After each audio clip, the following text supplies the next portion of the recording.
Have you ever felt that gentle nudge telling you there's something more? That the path you carefully planned might not be the one that you're meant to take? I'm Marissa Switzer, and this is If I Hadn't Said Yes, Stories of Surrender and the Pursuit of Purpose. Each week, I sit down with women who have trusted their journey, stepped into the unknown, and discovered their true calling along the way. Whether you're feeling called to make a change or simply seeking inspiration from others who have taken the leap, this is your invitation to explore what might be possible if you say yes. Hi guys, and welcome to this episode of If I Hadn't Said Yes. Today I have a very special guest for us, one that I'm very excited for you to hear from. I have been following her journey for the last 5+ years and have seen her make so many pivots and say some really important yeses that have impacted a lot of people's lives. So Xanthe is an online leadership expert who believes the future of social media belongs to creatives who don't just attract followers to sustain their business, but commit to shaping their industry through their platforms. Through leisure-first business strategy and creativity-first content, Xanthe helps leaders grow their communities from inspiration, not obligation, turning their online marketing into culture-shifting movements that transcend and outlast the algorithms. This is the part where your followers become co-creators, your influence becomes impact, and showing up to lead your business online starts to feel really fun again. Let's jump into the conversation. Hi, Xanthe. Thank you so much for being here. Hello, thank you for having me. Of course. I'm so excited to chat because I have followed you and your husband Frank's journey since you guys moved from Canada to Mexico, which was what, like 5 years ago now? Oh my gosh, yeah, it was in 2020. So yeah, Wow. crazy. Yeah. So when I originally started following you, you guys were running ohsierra Creative, and I would love to hear when you first stepped out and started that business, what was your vision for your life at that time? It's so interesting because I feel like when we actually decided to start our agency, so this was like again, we started it in like 20 end of 2017. And we both were just like working with for other folks like local businesses. And we just felt like we wanted more time freedom. Like we wanted more, not even necessarily time freedom, but I think we just wanted more autonomy over like how we could move about the world. Like we wanted to be able to travel more. We wanted to be able to make decisions about our life that didn't require us to, submit notice or ask somebody's permission. And so I don't think we really had a vision. Like I don't think we really thought like, oh, it's going to be some like specific thing, but we were just kind of like, okay, we want to start our own business. We want to have some flexibility, some freedom. And so we just went all in on that. And once we were in it, which we began was very much like catch all, just kind of doing absolutely anything and everything for local folks. Like, you want a wedding invitation, you want me to write you an email, like whatever. But then we started thinking, okay, maybe the most natural trajectory for us would be to build a branding agency, like to build this up into something that is has employees, has maybe an office, has like spaces. I know we had thought at one point like maybe we'll have like an office in New York, an office in San Diego, like all this. We're from Canada, so we were like, okay, like that would be so chic. Didn't end up going that way, obviously, but Yeah. that was the vision at the time. So, what did you learn in going from I'm going to provide everything to let's make this more structured as an agency? Yeah, I think what was interesting with the I'm going to provide everything like kind of vibe is like we got to meet so many people. We got to build such strong relationships. We got to build such an incredible community because we really just became like the go-to. Like it was like, oh, you need something done, like they'll do it. And that was not necessarily the most like lucrative in terms of like time and, investment exchange, etc. But we learned so much. Like we were able to learn so much about what we liked, about what we enjoyed. And it's funny because even from the very beginning, we were always doing social, we were always doing marketing. And I am so grateful for that experience, even though when we started going more in like the agency direction, we kind of like didn't speak about that as much as we were very much like, we're going to do branding, we're going to do websites. Like it kind of felt like that was really, I don't know, there was like a shine to it, I guess. And we kind of like really like bolstered that, but we always continued doing marketing. And I'm so glad now because that's always been my passion. It's been this like underlying thing that has been a constant in every era of my business. And yeah, I'm just happy that I said yes to so much random stuff because otherwise I would not be where I am. Yeah, I remember when you were like in the thick of ohsierra, you used to do the weekly story challenges, and that hmm helped me so much to show up on social media. And like you said, it's just always been an undercurrent in your business, and I feel like it's something you've always been so gifted at.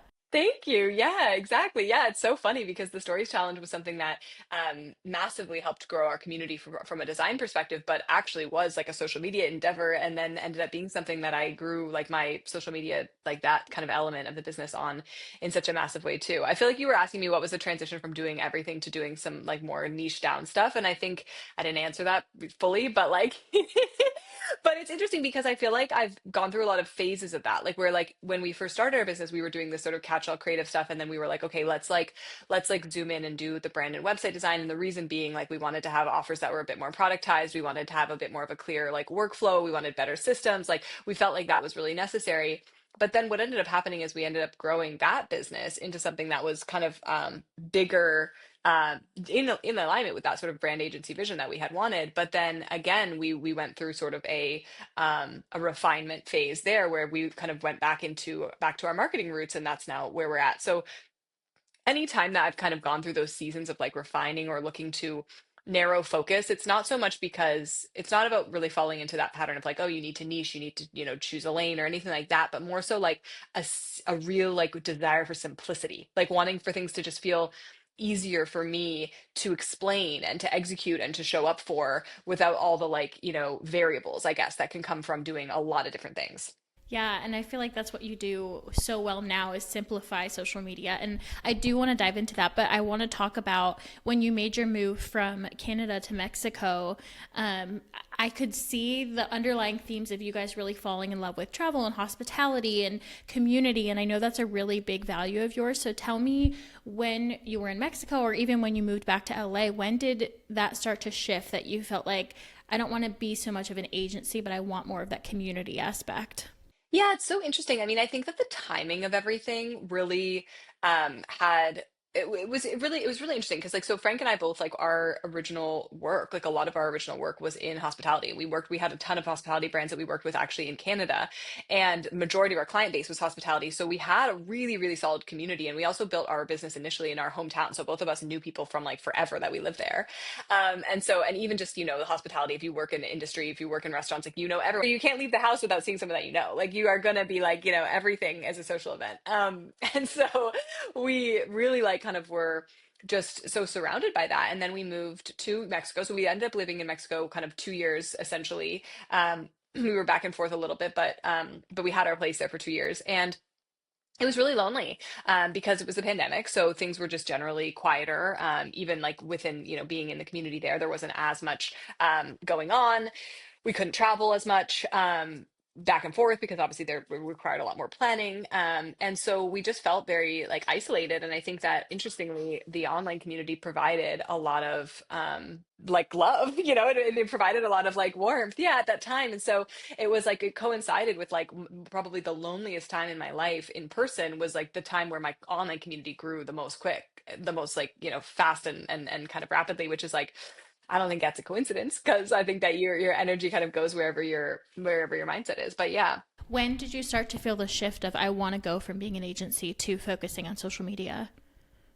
Yeah, that was like, okay, so I think it's been 3 years now since we kind of fully did the pivot, or close to that. I'm not sure exactly the numbers. I probably should have that. I think it's, yeah, about 3 years now since we decided. So at that time, we had a pretty large team. We were working with branding websites. We were doing marketing strategy. We were in that world still, and photography and things like that as well. But we were really just like tapped out. Like I was tapped out from like a creative standpoint. Like I was not feeling connected to my creativity at all. Like I was very much in a management role. I was doing a lot of like strategy support, which I enjoyed. It was something that I chose, it was like really interesting because it's like it was the life I chose. Like it was everything that I looked around and I was like, I wanted this, I built this, this is exactly what I thought it would be. And it just like wasn't right for me, which is a difficult kind of place to be because I was able to identify like, yes, I love this. Yes, I'm proud of this. Yes, I'm grateful for this. Like my team is cool, my clients are cool. And I personally just feel so like lost almost in a way. I felt really like far from myself. And so I started to think about like, what are the things that I cannot wait to do? Like, what are the things that I wake up and I put off all my other stuff to do this stuff? right? And it was always like we had the table membership at the time, which was like an education community. So I was like recording videos for that, loved it. Recording videos for Instagram, loved it. Writing captions, loved it. Writing emails, loved it. All of the things that were like allowing me to share with other folks. Even hopping on consulting calls, like we had quite a lot of clients who we were working with on strategy at the time. I loved that. So I knew that there was like that exchange of energy and maybe like a consulting and strategy capacity. I knew that I was like really loving education. I knew that I was really loving content. Like I was literally putting everything off to get my content done, even though it like wasn't a priority in my business at the time. And I was just like, you know what? I'm done. Like, not listening. Like I'm just gonna like listen to myself, and I'm just gonna do what I, because there was no other way. Like I couldn't keep going where I was. I couldn't continue in that pattern of just like feeling so burnt out, feeling so discouraged, and feeling really like a ton of pressure to bring in like large sums of money to support the team, right? And then just not feeling fulfilled by it. And so I was like, well, I gotta try something different. And it was really scary, but In order to say yes to that pivot or to seeing what was next, what did you start to have to say no to? oh my God. I mean, okay. So basically, we had to strip back everything. So we had to start to let our team go. So we started to like slowly phase out the projects that we were taking on. So we started saying no to website designs. We started saying no to, um, we started saying no to anything that was like within, like not within the scope of work we wanted to do. So it was kind of like a slow fade out of like that type of work, which then included a slow fade out of the team, which was really difficult. But I think that within like I think that there's like the literal what did we have to say no to, it's like you literally had to say no to projects, but then the more like emotional side of it is like I had to say no to the dream that I had of growing an agency. I had to say no to the identity of self that was like being a manager, being a boss, like having all of that. I had to essentially like admit that it felt, I guess, like a failure in a way, because it was like I couldn't make it work, but I don't see it that way at all myself. But I do think that like publicly it's difficult to say like I'm changing things, I'm changing course. So I think it was like a lot of a releasing of a version of myself that I sort of thought was the path, and just kind of having to say like, no, like that wasn't it, but I'm so glad we tried. Yeah, yeah. And I think from, like you said, from the outside perspective, like when you are in an agency model, like people think that success means big numbers, big clients, big staff. And I myself scaled from having a team to just working on my own. And I think I've learned the value in that of what I call working founder to founder instead of having this whole team. Because if you're someone like you who values that community, values that connection, that's what fills you up. It's not the numbers, it's not the metrics.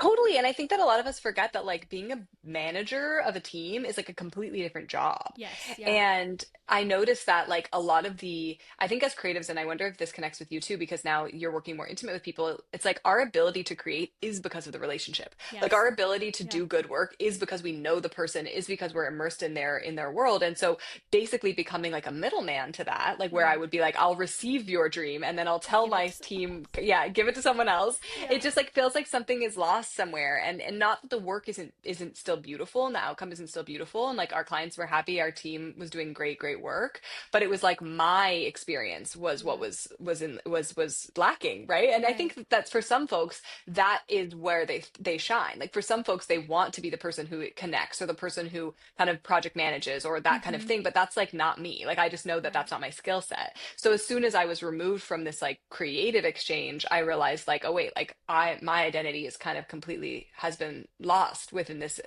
dynamic. Yeah.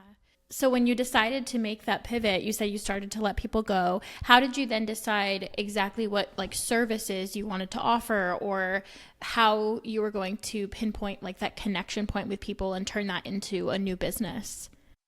It was a long and experimental road. So, I mean, it's interesting, right? Because I think that what happens in just naturally is you kind of go with what you know. So I was like, okay, I want to be doing marketing. We're already being asked to create a lot of marketing strategy. So I was like, I'll just say yes to doing marketing strategy for a while. So I did a lot of like done for you marketing strategy. And then I was like, I don't really want to be in this like deliverables based work. I really wanted to be able to I really have a lot more time to actually be like creating and be actually like sharing more with the community. I love the process of creating offers, but I didn't know that that was like a thing. Like I remember at a certain time being like, I'm never going to be an educator. I'm never going to be create a course because I hadn't yet realized what I was going to be teaching. And I feel like that was back when I was in the branding world. I was like, I'm never going to teach people how to do design. Like, I'm never going to teach people how to do this. But then all of a sudden, I realized, like, wait, now I'm in a space where, like, that's back on the table for me because I've been educating people about this for years and I didn't even really like realize that that's where this was all going. So it was kind of like a looking around and thinking, like, okay, I'm in a new space. I don't have to do things the way I've always been doing them. Just because my business before was a deliverables based business doesn't mean that this current iteration needs to be. So where does that open the door? And so I really took a phased approach, and I recommend that everybody kind of follows in a path that obviously feels right for you. But I hesitate to say like you're going to decide your whole offer suite and just do it, because mine really was like a slow build. And it basically started with I started doing one-on-one client or content strategy calls. I was just like, let's just throw that into the mix. Like, and again, this was completely by haphazard. I had someone reach out to me who I happened to have known from like we had done their brand, and they had wanted some content support. And so I was like, sure, like we'll hop on a call, put your content together. And we started doing it. And I was like, wait, I love this work. Like I love this work. And so I was like, what if I just like start offering that? So sure enough, I start offering that. People start booking them. I'm like, okay, this is going well. I enjoy this a lot. And then I ended up taking Launch Your Own Way, which is like Kelsey's course, Coming Up Roses. So a lot of folks have taken that course now. I don't know if you are familiar with it, but I had taken it around that time, like right around that time where I was like just starting to get more into the content kind of focus. And she actually, we ended up going out for dinner. She like lived in LA, and she was just like, why don't you just do like a course that's like about content? And I was like, oh, that's crazy. Like I never thought of it that way. And so it's funny because I was like, you're right. Like I just should do that. And so I ended up just sort of for like beta, like just for fun, was like, I'm gonna just put a program together. I did it a short version of it. It was like 4 weeks. It was Life of the Party, which is now like I've been running that program for 2 years, launched it live like 8 times. It's now evergreen, it's self-paced, it's like a beautiful beast of a thing that I think is like I my greatest work, I'm so proud of it. But it was really just born out of like a let's just see. And so I went that route, and then sure enough, I had folks coming into that program. I started realizing that they needed other stuff. They needed video support. They needed, all these kind of different skills. And so I started to create offers that filled those gaps. And that's just been how I've been creating and building my business ever since, is just listening to my community and responding to what they need and letting myself like evolve with that, because people are always changing. Like I'm always changing, they're always changing. So my offer ecosystem has to be changing too. And it's been quite a dance, but it's really, I love it. I'm really Yeah. lit up by it. Yeah, and I hear great things. I've bought one of your courses. I've heard great things from your other courses. Thank you. Social media is ever changing, obviously. People complain all the time about the algorithm, all the time about, creating content. What do you feel like is the one thing that you teach that really either sets people up for success or sets you apart from other teachers? Yeah. Oh my gosh. Well, I definitely think that the biggest shift and the biggest mindset shift that I hear from folks all the time that they're making is that they're realizing that what they're looking for is relationship and connection with the way that they're creating. So, and I don't think that people speak to community in that way. Like I think people are like, your followers are your community, your followers aren't leads, they're your audience. It's like, yeah, yeah, yeah, all that's true. But what we're actually doing at the very root is human dynamics. So we're actually working on like the most important information you can have is human psychology. How do people actually respond to content? What makes a post worthy of reaction? What makes people want to say something in return to you? How do you actually like show up online in a way that kind of calls people forward to be having conversations, rather than just like I'm putting this out into the world and hoping for the best and hoping it sells my offer or hoping it promotes my work or whatever. And so it's a really, I think, rethinking that dynamic of like what our role is as leaders. And then I think beyond that, it's also recognizing and like deepening the fact that like our role as a leader and showing up on the internet is not just to sell our stuff, and it's not just to like make friends, but it's actually to like really change the trajectory of our industry. And I think something that a lot of people are able to recognize now is almost like it's both the it's both the like gift of our ability to be online, like the gift of being an online leader, where I think a lot of people look at it as like, oh, I have to be online, like I have to post in order to make ends meet, like this is such a bummer. But it's like, actually look at the opportunity you have. Like you could be changing lives all over the world. You could be showing up and becoming recognized for something that somebody else, like maybe like somebody else could maybe have never ever learned or heard of that thing just because they it wasn't in their local community or whatever. You know what I mean? Like we are able to spread messages and amplify things so far and wide. And I think within that, we are also able to create shifts that are smaller, that are actually more kind of like almost have like a more longevity of impact. So for example, it's like these small movements that we see happening within the design community or within the even like Kelsey's Launch Your Own Way is a really good example of that, where it's like all of a sudden everyone launches, everybody does things in a certain way. And I think that that can really like change the economy. Like it's, and it did, like what, what she's done has changed. And in the same way that I think what I've done with Life at the Party changed the way people show up on social media, which changed the energy in the room. And so I think we all have the power to do that just by way of showing up and sharing and being really like ready to start the conversation and ready to kind of change the current with the way that we share and the way that we speak. And so I think that's something that we just aren't looking at social media as an opportunity to have fun. We're not looking at it as an opportunity to like go really deep with relationships, and we're not really looking at it as an opportunity to like build a reputation around something that maybe isn't just our offer, isn't just our career, but is like it could be something funny, like it could be something random, it could be something meaningful and important, it could be a movement, it could be a cause. Like it's so many different options for us, and it's like let's stop looking at it as a burden and start looking at it as this like really beautiful space to make it whatever we want to make it. Honestly, like we have all the control, and I think that if that's the one thing that I teach that's different from others, is that we have all the control. It's not about an algorithm, it's not about an app, it's not about any of that. Like it's about us as a leader, and we can completely make the world that we want it to be. Yeah, I think it's a lot of people's mindset about how they show up and how they use social media. I know have been for a long time stuck in the mindset of like I have to show up in a professional manner because I'm a business owner, and like I became a mom 2 years ago, and now life looks a lot messier. And I think I still struggle with how do you show up in the middle of that mess without it affecting like what looks like professional in your business. Totally. I mean, I think that's like the biggest question, but I think the thing that's so beautiful is that like people are dying to see the mess. Like people relate to the mess. Like nobody in this current day and age is living the polished life of like in the blazer with the like, neutral background. Like that's not happening. And the more we see that, the more we can identify that as a lie, because we've been in the world for so long and we are all so savvy within the online space, is that I think that we are no longer looking at, is that person, can I trust them because they're wearing a blazer? It's more like, can I trust them because they're telling me their shit? Like they're showing me what's going on behind the scenes. And I now know that they're just like me. I now know that they understand me. I now know that we have a commonality, or we have a shared, whether it's a shared interest or a shared experience, a shared challenge. I think the thing about leadership though, when we really like think about that, is like we do still need to carry ourselves like a leader. That doesn't mean that we can't show the mess. Like I've got a like rack of laundry right here. Like it doesn't mean that we can't be honest about like, you didn't get a lot of sleep because your kid kept you up or they got sick or all these different things, right? And I work with so many folks who have kids. I work with so many folks who have families. I work with folks who have chronic illness. Like I work with folks who have a lot of stuff to contend with. And at the same time, you can still be a leader through that simply by understanding what it looks like to process it for you in private, so that you can then kind of translate that experience in public in a way that has meaning. And it's really just about giving it a little bit of like a like, yes, I'm going to show you my messy kitchen because I want you to know it's okay. I'm not going to show you my messy kitchen and be like, I'm so mad at myself, I didn't clean up today, because then it's like, oh, like now I have to hold that for you, and now you're putting your audience in the position of leadership, right? But for you to lead is just to say, I did this and it's okay, and here's why it's okay for you too. It's about permission, right? It's all about permission. Yeah, I love that. So, in this new season of business, what does success look like for you versus what it looked like before?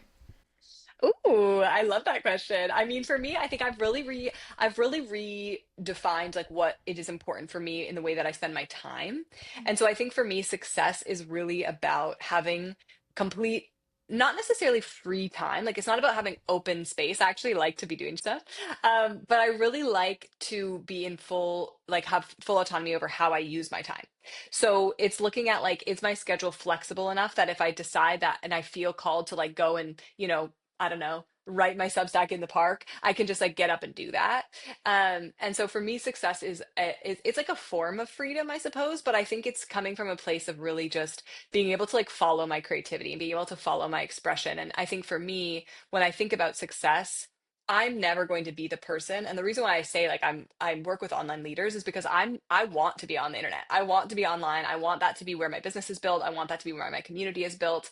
And I want to feel like it's always a choice. I don't want to ever feel like I am like strapped to my phone, attached to my computer, like it's like a place that drains me. I want it to be a place that fills my cup. And so I feel like having a lot of freedom over my time and being able to really make sure that my schedule supports me being able to tap in and out of both the online world and the in-person world is really critical. And so I've definitely rethought that. I think before my version of success before was very much about feeling important, being like, we have like this big agency, we're working with big brands, we have a big team, like everything fucking big. Like it was always about that. Whereas now it's very much about like it's about impact, but it's about impact that resounds. Like I don't need to be in the room when the change is happening anymore.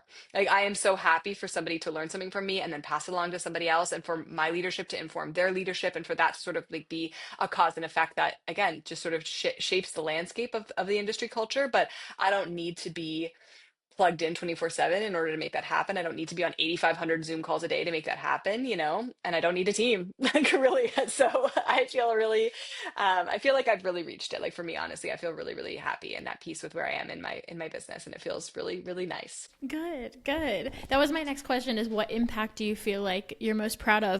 Yeah, I think that like, and I work with folks, it's interesting. Like I kind of work with folks in a few different ways in the sense that like I teach online leadership like strategy and skills.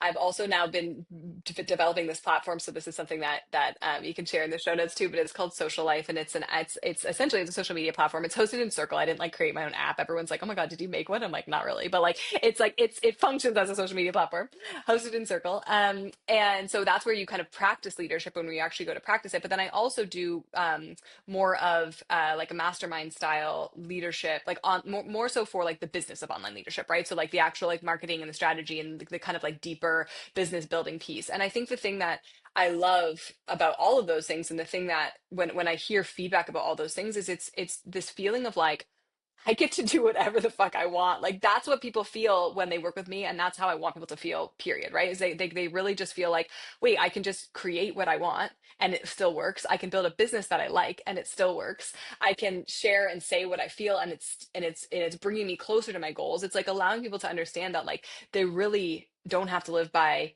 anybody else's rules, but at the same time, like we do work within these sort of like systems. We work within these like these algorithms. We work within these platforms. So when you understand them, you feel so much more empowered to make choices about how you show up in them. And so I love that I'm able to give people this foundation of knowledge that allows them to make informed decisions, but that ultimately leads to them feeling completely liberated in the way that they show up there. Okay, so let's do a lightning round of a few things in your business. So, what is the best investment that you have made in your business journey?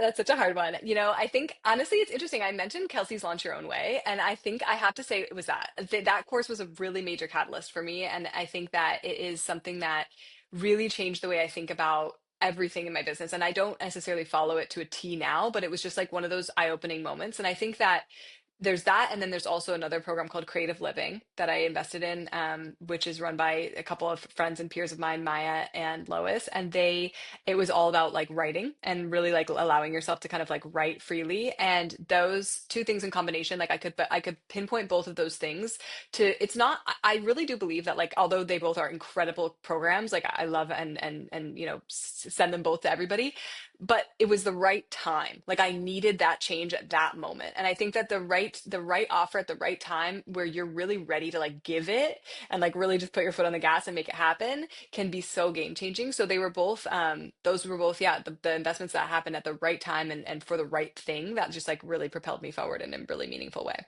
Yeah, they supported your yes in that direction. Yeah. Exactly. What are your non negotiables in your daily routine? Morning practice 100%. So my morning is like my special space. I wake up around 5:30. I'm like early without an alarm. So I'm like not a 5 a.m. club like diehard. I just like literally wake up super early. And I usually start with like pen to paper. That's always really important, is like I make sure I'm not doing anything digital for like the first thing that I do in the day.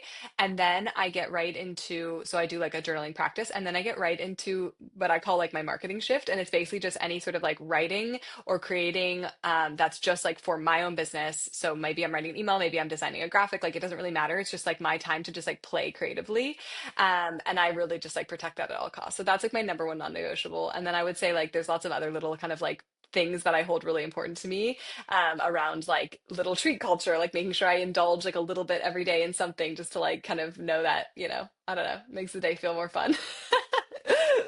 Who has helped you the most along the way? Oh my God. I mean, I have to say, Frank, like it's been crazy. It's been so crazy that we've been built this business together. Like to be in a life like this and a business like this with your partner is really intense. Like it's not been easy. We've had some really challenging times, like both in our relationship and just like as human beings.